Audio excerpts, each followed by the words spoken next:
This is Greg Canty here, and welcome to the Win Happy podcast. Stay tuned for interesting chats with interesting people about winning their lives and being happy at the same time. This show has been brought to you by Fusion Communications. Thanks for listening.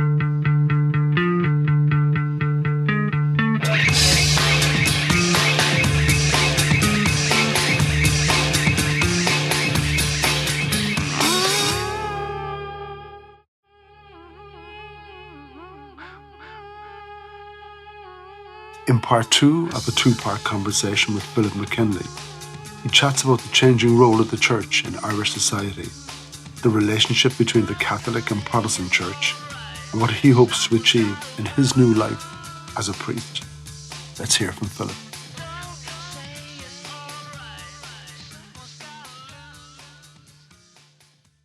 So, Philip, you're making a big difference, working on a lot of your passions, bringing people together, and now you can do that from a different place. So from the 12th of September 2021 and thereafter, how is that going to be different for you with your passion and what you want to achieve and moving things along? How is that going to change everything? It's the $1 million question, Greg. The good thing is I'm not the boss, all I say is, "Here I am, Lord," and we'll give it a go. I mean, look, I'm passionate about, as I've mentioned, working with refugees and social integration in Ireland. I think that's a really, really important movement and cause. And I think it's, part of what I've been saying is it strikes the absolute heart of our national identity, our self-understanding. Even the Celtic monasteries, many of them, certainly in Glendalough, they had a space called An Termán, which translates as sanctuary. And that was a space set apart for victims of domestic violence, for people who were fleeing war or persecution or theft, or their house had burnt down or whatever. So having this inbuilt social structure for welcome, for safety, for protection, for care for the stranger, for when you hit the hard times, you have somewhere to go, I think is just deeply built into the Irish mentality. But it's appealing to that. It's helping people see that this is what it means to be truly Irish. And Imelda May had a poem there, "You can't be racist and Irish." Now, the reality is lots of people are racist and Irish, yeah. but it's helpful maybe just to remind people of that.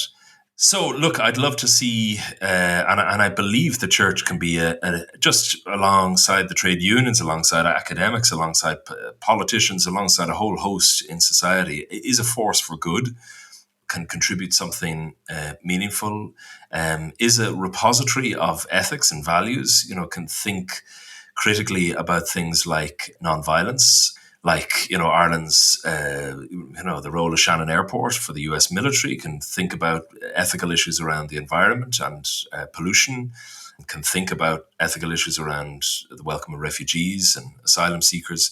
And it exercises a moral muscle. People, and the church isn't kind of united on all ethical and moral issues. There's a whole variety of different approaches, and that they don't always align with what state policy or the government. But, all of that leads me to believe that, it has a really important voice. It's in every pretty much town, village in Ireland, and it speaks deep within the Irish psyche. So it's got something important to say. But I'd love to see it taking a bigger lead in interculturalism, in integration, whatever language you use around that. I think it's got a pretty awesome toolkit that can take a lead in this, but it's really far behind at the moment. So there's a lot of work to be done. So I'd be very keen to try and make an impact on that. In the course of a normal week, how big is your audience? Kind of depends. I don't work in those kind of metrics because, if you walk down Kildare Village, there's going to be a lot more people than there are, because I'm in St. Bridget's Cathedral in Kildare at the moment. It's going to be, but, if you are walking down, you're going to meet people. So I don't know, your success indicators, your growth strategies, those kind of things, they don't really work, because actually the part of the thing of the letting go and the becoming the deacon, like one of the things of a deacon, you agree to serve. You just serve, roll up your sleeves and serve. You say, "Here I am." If somebody wants to come and talk to you about, whatever, and that's all you have this week, that is enough.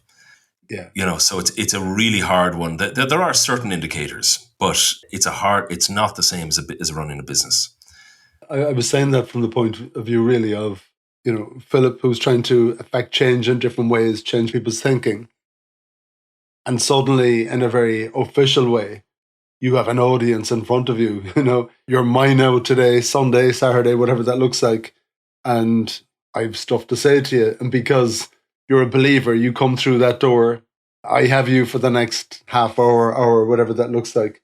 So that must be exciting. You do have an audience. I presume you have some degree of autonomy with that audience to discuss whatever topics you want, as well as obviously having to do the official duties and everything else. Yeah, I mean, you have your parish community, and like one of the parts of parish is the whole world is a parish, in that you've got a lot of different people within a parish. But on the other hand, I mean, one thing I'm very critical of is that particularly after Irish independence, Protestants kept their head down. And there's a whole lot of complex historical reasons for that. But in the Republic of Ireland, they kept their head down, and their voice in Irish society is quiet. Some people, I know in Kildare, that often talk about Protestants as being white mice. It was an old thing that used to be said, white mice, just the sort of quiet, shy people that kept their... You'd come into a town, you'd see one church there, another church there, but the people on that side are just keep their heads down. Now, that's an old thing, but I think there's still a resonance that can exist. So again, another part, I think there's a lot more that can be said and done rather than just to your own people, because while your own people are an enormously complex group of people, there's not a particularly homogeneity in that, but you have a duty to serve the whole of society. You're here for public benefit, for the common good. And as part of that, speaking more widely into wider society. So online is a whole area with that, and obviously COVID blew all that. Just having a fuller voice and a richer voice. So who is audience? I mean, whoever's willing to listen is almost audience, Yeah, okay. And tell me, and I know we were chatting about this the other day before we started hitting record, the role of the church in people's lives, and it has changed an awful lot, hasn't it? Enormously. So it's in a completely different place than it was 10 years ago, 20 years ago. In Ireland, there is a thing of in the Republic, the thing of using this phrase, the church. Now, Protestants get their backs up on that one because it sort of whitewashes anyone else who anything else that's not Catholic. And yet there are very dynamic Orthodox churches, there are very dynamic Protestant churches, evangelical churches, charismatic churches. There's a lot of different churches. In fact, I mean, I think the statistic is around 36,000 denominations worldwide. So when we use the church, which obviously the overwhelming majority of Ireland is Catholic, but we're losing the texture of what the others, Quakers, for example, take Quakers, the role of Quakers in Cork, what are Quakers in Waterford, incredible in terms of the history of the city, in terms of the contribution that's been made. So, and yet the barometer, the moral monopoly, as it was said, is a Catholic understanding of church. That's what you go to the pub, that's what will be seen. In reality, other churches are going through maybe some similar things, some slightly different things. The dynamics are all changing, but there's no doubt the historical, if I call them the historical mainline, even that's all problematic language, traditions are all in decline. The statistics suggest that. Now, some of that decline mightn't be half bad, because some of that might be a loosening of the power that probably definitely should never have been afforded. And Ireland's got a really, really complicated relationship with religion and power and religion and politics. I mean, we are split in two into effectively a Protestant majority north and a Catholic majority south. So we're but the only island in the world that has divided along an intra-Christian conflict. I mean, we exported the word sectarianism to the world. It was coined here in Ireland first. So was it? We've got immense complex religious history. So and I mean, I think it's completely understandable, the fatigue and the exhaustion and the sense of hypocrisy that comes with all of that. When you see it in our history, you see it in our landscape, you see it in all sorts of different ways. But on the other hand, I still think faith operates at really complex, different levels individually. For example, the census now has at the top no religion.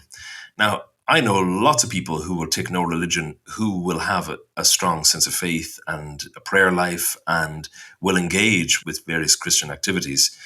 I mean, before my first Monday morning coffee, I would probably take no religion. I've come out of some meetings and would be very happy to take it, but that's a whole shift in how we do identity and what's a kind of sense of belonging. But does that mean you've completely rejected all sense of the transcendent, of the divine? I absolutely don't believe that in the slightest. So it is very complicated, the relationships people have with faith and where people are on a particular journey, all of that. And there's no doubt in the last 20 years, certainly the last 30 years, that has utterly transformed in a very, very rapid, intense period of time, and it'll keep transforming. And then you'll get reactions against those reactions and all sorts of different dynamics. But there's no doubt there is a sharp decline at the moment, and that presents challenges and opportunities. Maybe this now is just coming from a very narrow, peculiar lens, possibly, but COVID stopped us from doing an awful lot. I mentioned at the beginning of our conversation, I went to this business breakfast, and the same type of event maybe 10 years ago would have been loaded with a lot more formality. A dress code would have been different. Now, the essence of the event is the same. The bit of networking, we heard Simon Coveney talk, etc., etc. But I think our tolerance for things that don't make sense in a formality way is just gone. And I'm just wondering now, 41-year-old Philip, 57-year-old Greg, where you go to your church and you have people just rattling off things that they've learned that have no meaning for them. This kneeling down and sitting up and standing up and doing this, that, and the other at particular times. And we all roll in and we all roll out.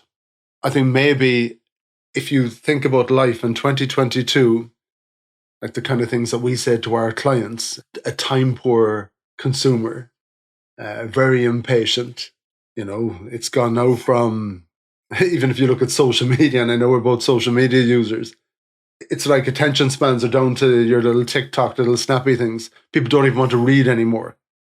So if you apply that to the delivery of your product with all of this formality and a lot of things that, a consumer with zero attention span, impatient, they're just not going to put up with it.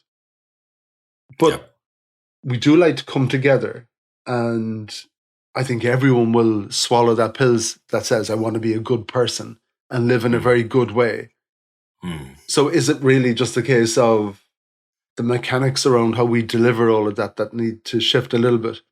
I know when we were younger, this is just by way of total example, we used to go on holidays to Wales. Dad used to work with the BNI, God rest him. And the experience of going to Mass in Wales was incredible because we were a minority church over there. So the priest would shake your hand on the way in. It would be a small congregation. They'd shake your hand on the way out and they'd have a chat with you. As opposed to the Holy Ghost Church where I went up, where it was, 2,000 people, being filed in and filed out, and it was meaningless. So is it a case really of the product of the service is intact, but maybe the mechanics of delivering it need to just address, not even the needs, because I think the needs are there, but we just need to flex according to, how we're all kind of conducting ourselves to keep it relevant. I don't know. Sorry, very long-winded way of making a point badly. Absolutely. I mean, one thing is that the church has to keep reforming, has to keep renewing and constantly looking afresh at that. On the other hand, I mean, there's a certain sense of race to the bottom if you just become a TikTok entity. Like a really beautiful, something like St. Patrick's Cathedral in Dublin or St. Finbarr's, a choral evensong. I mean, that it's free. Anyone can go. You can sit anonymously. So no one needs to shake your hand, or you can just sit and just soak it in. I mean, that is the equivalent of going to a 5-star restaurant and having the best, fillet steak or whatever, whatever Yeah. finest food there is. Or you can go to McDonald's and get a takeaway. But what you're getting there is beauty and solemnity and stillness and silence. And it is taking all that rat race of the TikTok race to the bottom, shorts attention span, and taking you into a vastly different space. Now, at what point do you let go of that, especially if you're doing things that have been done for 2,000 years? How much of that do you adapt or throw away? And they for example, they say the cathedrals are becoming popular with millennials. There's a whole, St. Patrick's Cathedral, certainly I know when I would attend, it would be, there's a lot of young people there, and they could be working in Google, and they could be working, and this is just like such a counterbalance just to sit in stillness and have, a 20-piece choir, male choir sing, like there's just something out of this heavenly and out of this world on it. And yes, it's highly formalized. If you don't know it, you're standing up and sitting down, and that can be absolutely archaic or totally disconnecting for some. But like I say, would the finest painter want to kind of dumb down their art just to people or not? At what point do you get that balance right between there's something exquisite here, but it has to connect with real people's lives. It has to connect with the stressed out, tired family with 3 kids that, dressing children to even make sure they've clothes on to get to a Sunday service, so that there has to be a complete flexibility while holding on to the integrity of the product, but meeting the needs of Ireland in 2022. And that is a constant creative conversation. There's lots that can be done. Yeah. And I did share that conversation with you about those funerals that I went to and this exceptional job that I saw priests doing on each of those occasions, where you were allowing a congregation to get to know the person who had sadly passed away, and at the same time gently holding the hand of the people where there was such deep hurt and everything else, and bringing everyone together and sending that person on their way and everyone else home, all part of that ceremony. And on each of those occasions, and it was 3 different funerals followed by a wedding, I was watching master craftspeople, master professionals at work. And I'm sure coming away from those ceremonies, I'm not even sure if the priests were going to mention, but they were such an integral part. Actually, they were the master of ceremonies, without a doubt, conducting the orchestra, allowing people to come up with their eulogies, allowing the person who had a little prayer to say, allowing the musicians in, and then taking everyone to the graveside. It was just, it was amazing. It was amazing. And we absolutely need priests in our lives to do that job. I'm not sure who's going to do it otherwise. And if there's a gap there because we stop attending church and the whole machinery of all of that isn't there anymore, I'm not sure where that's going to take us. Do you think about that crystal ball? Yeah, I mean, I agree. There's a quality of product, if we use that kind of language, that you can find all over Ireland that holds in the trauma, and that requires a really heightened level of emotional intelligence. Like, unless you're in the shoes of actually having to do it, you don't realize just how complicated and how developed and how deep and how mature you have to be to kind of pull it off, and then to pull it off and nobody notice. Apart from someone like you, as you say, no, you're not going to get a mention at the end of it because you've just done it. You've done it so well, and that is just like so vital in the life of community and the life of any human. That there are people who can assist in a ceremonial way, in a ritualistic way. Ritual is like enormously powerful in how we organize and arrange our lives, and there is a dynamic to it. And words matter. And, we've been talking a lot about the online stuff and just like really such damaging, destructive discourse. But on the other end of the spectrum, there's the healing words, there's the words of calm, there's the words of peace, which hold us together when we feel disintegrated by death or sickness or whatever it might be. Yeah, I mean, absolutely, society will crumble without something holding all that together. The church and, look, other religious communities. I mean, Judaism in Ireland is enormously rich. Islam enormously rich in terms of its how and what it contributes, and these are all different voices and different sources. And back to that thing of like an ethical repository. What is it that motivates food shelters and drug addiction programs and so on, from faith-based Merchants Quay or Capuchin Day Centre or Peter McVerry?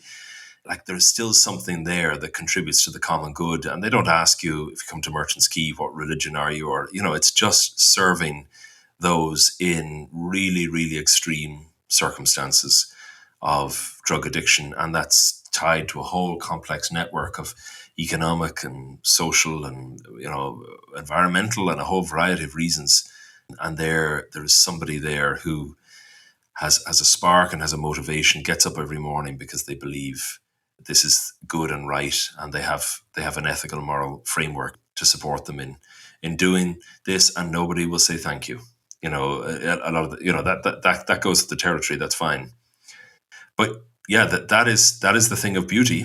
That's the here I am stuff that I'm offering up. But look, I'm doing it with a muddled me, but hoping to give it a go, because I still believe there's something of immense distinctive value that can be offered. You spoke about Trevor Sargent. Oh, yeah. With his politics to the church. Yeah. Is there any chance at all that Philip will go from the church to politics? To politics. Well, of course, the other thing is, I mean, the religion, good religion is public. All churches are public buildings. They're not private buildings. All parishes are founded for public benefit, and therefore all clergy have a public role. If you come across a car crash, you jump out of your car. If you come, you're a public, not a public servant in the sense of a state servant, but by the very nature that you are political. And you're not political as in, I'm not a representative of Fianna Fáil or Fine Gael or any other party. You are, but you are. It should be, because it's community development, because it's public benefit. It should be a very political role. Now, that line is often gone too far. I mean, the relationship between politics and particularly state and church in Ireland is highly complicated, and some of the healthy boundaries were very, very much lost. In America, the relationship between church and state is an enormous, because you have separation of church and state, yet you've also highly politicized, like, for example, the US civil rights movement, spearheaded by Al Sharpton, Jesse Jackson, Reverend Dr. Martin Luther King. And these are all black preachers who are also black politicians. So all of that is complicated. But no, I see myself completely being political in the role that I'm in, because I think anything else is completely naive. There is obviously like one side of secularism. Secularism is a really complex concept, but like one side of it says, look, religion is dying. It's no longer, like, the future is progress, and religion is the antithesis of progress. So we've got to get rid of religion. So please, we don't want you to speak at this. We don't want you to appear at that. We want you to leave that. Get out of schools. Get out of this, that, and the other. Just leave us alone. If you want to practice your religion, do it in your bedroom, and you can, say whatever prayers, chants, hymns, whatever you want, do, but just leave us alone. And that's a really, really crass synopsis of kind of one expression of secularism. But I would react very much against that insofar as religion. I mean, you could be three people from a denomination, like someone like Quakers or Irish Jews. They're a very small community, but they have a fundamental voice or role.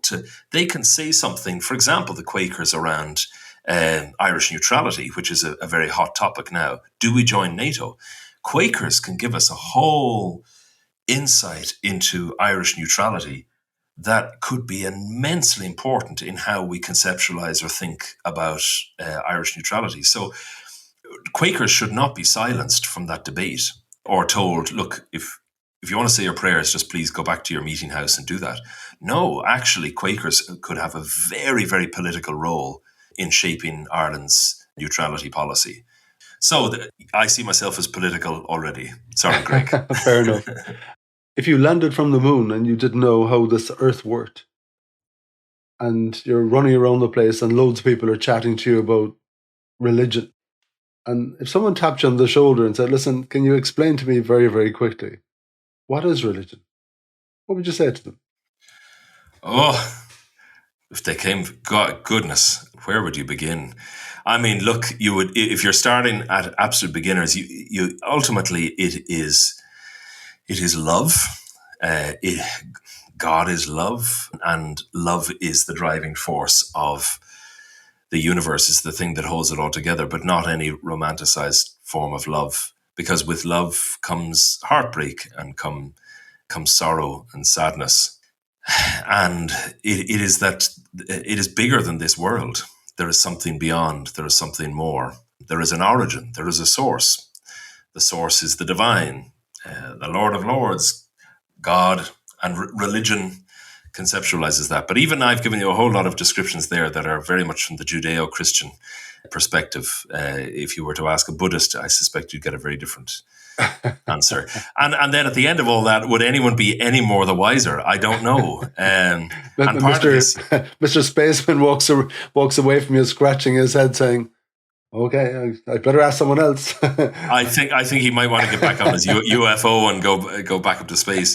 I mean, the other is it's experience. It's experiential, insofar as, I said, for me, a big part was 3 friends of mine dying of cancer.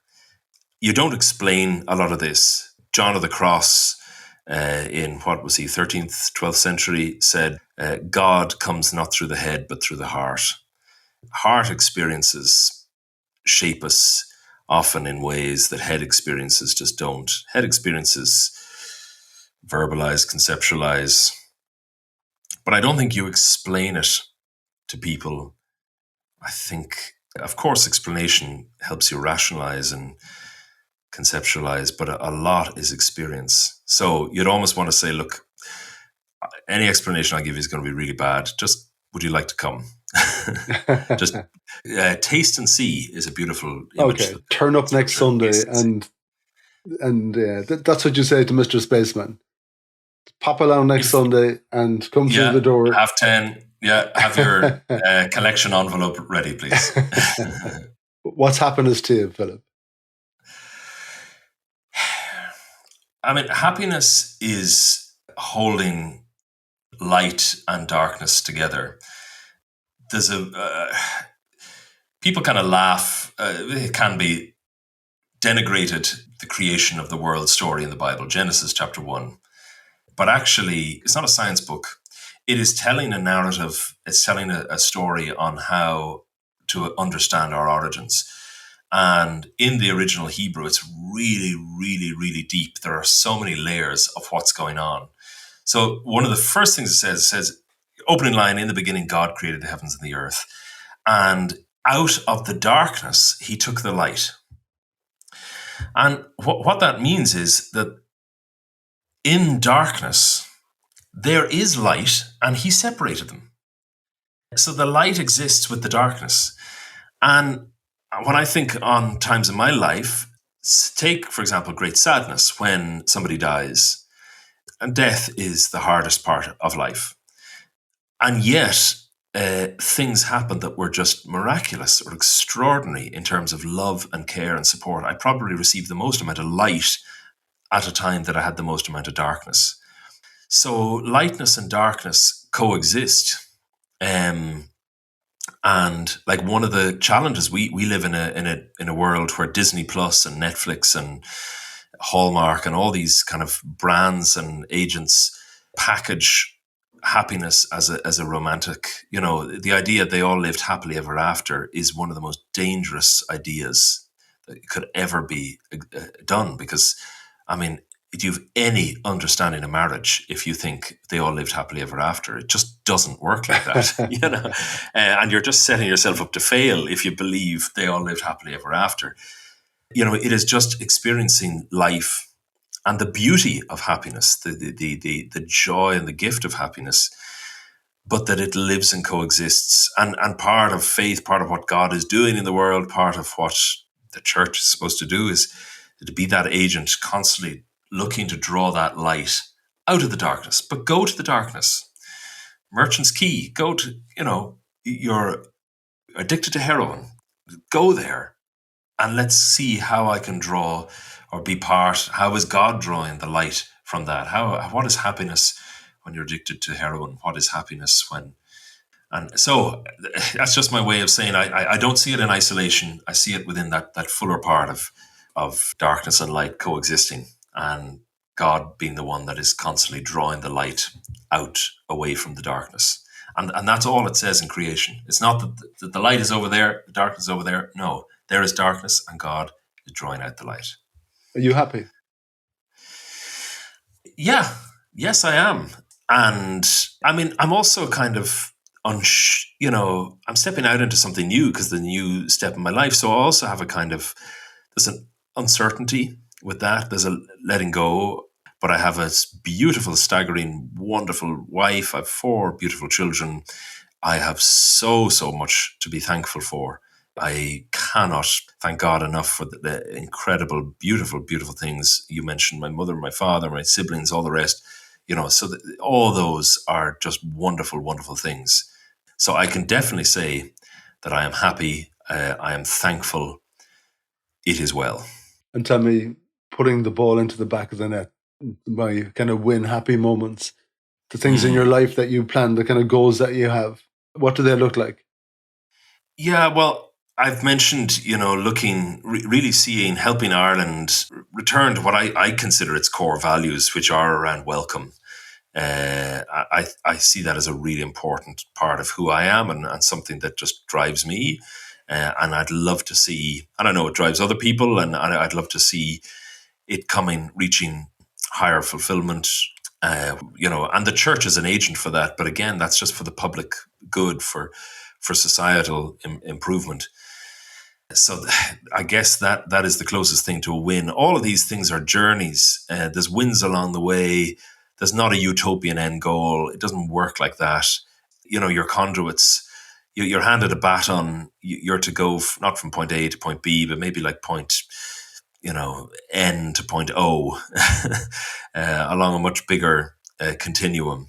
And the wins, possibly the big win is seeing your place within that big continuum. A story I told, if you don't mind me sharing, a biblical story that I think is really powerful. Moses, famous Moses, he's raised by an kind of accident, raised in a palace with Pharaoh of Egypt. Then he kills an Egyptian soldier, so he becomes this shepherd for 40 years. He's 40 years in the palace, then he's 40 years a shepherd in Midian.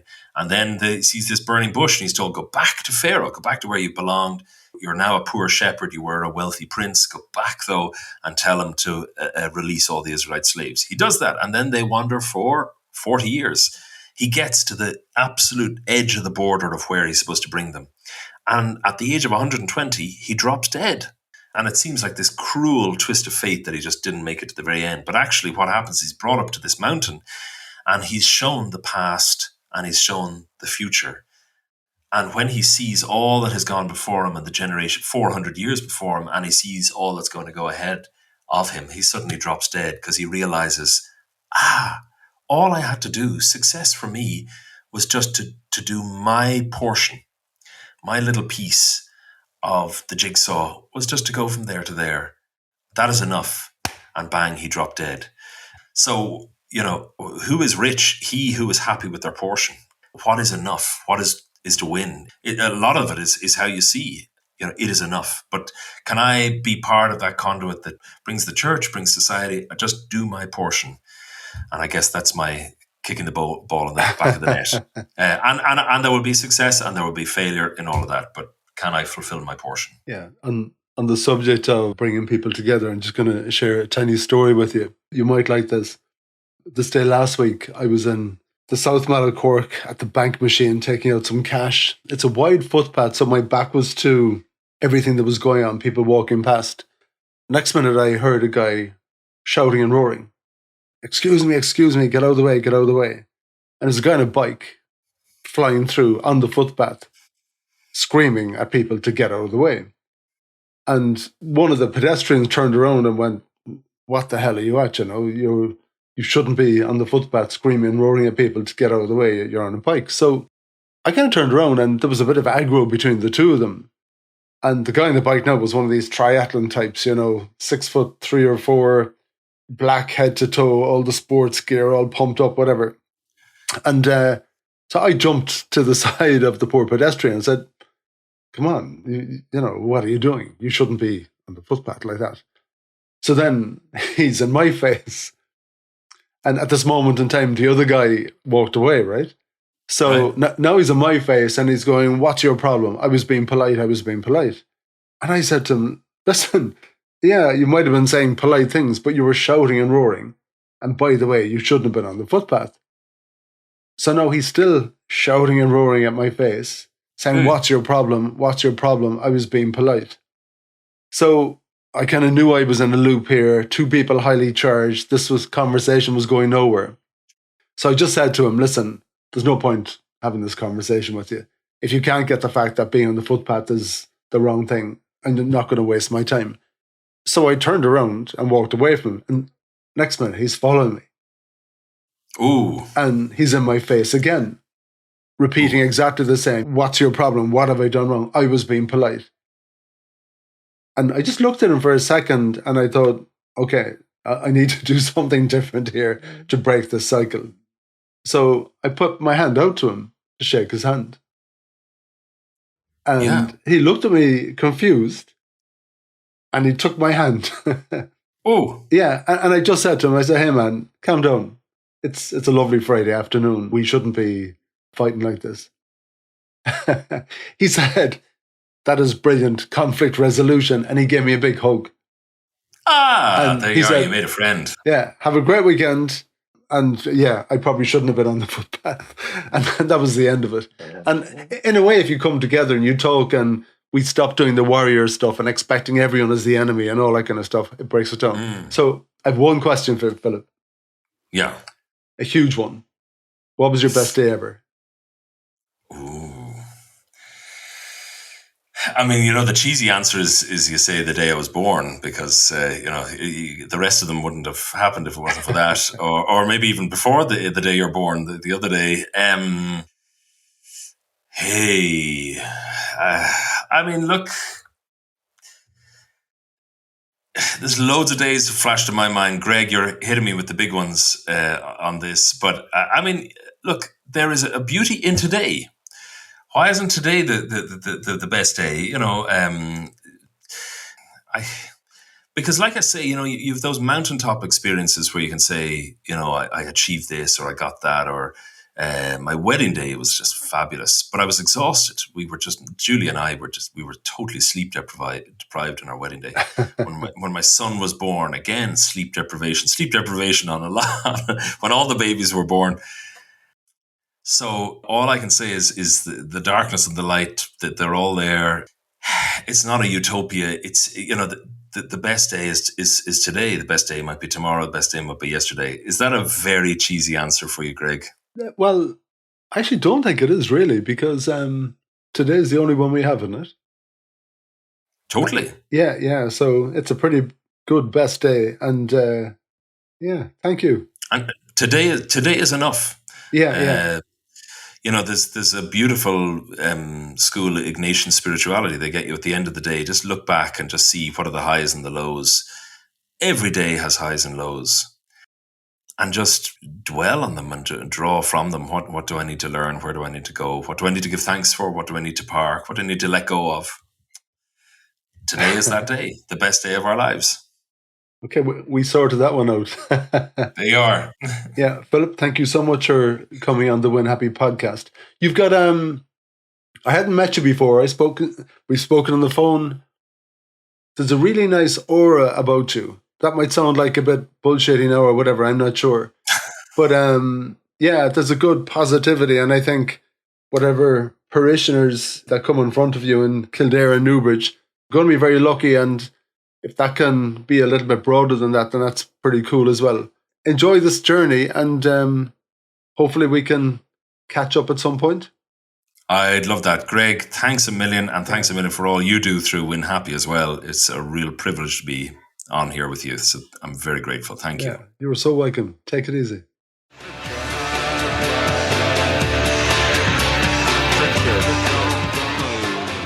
Thank you for listening to the Win Happy podcast, which has been brought to you by Fusion Communications. If you'd like to get in touch, feel free to send me an email at greg@fusion.ie. So until next time, take it easy.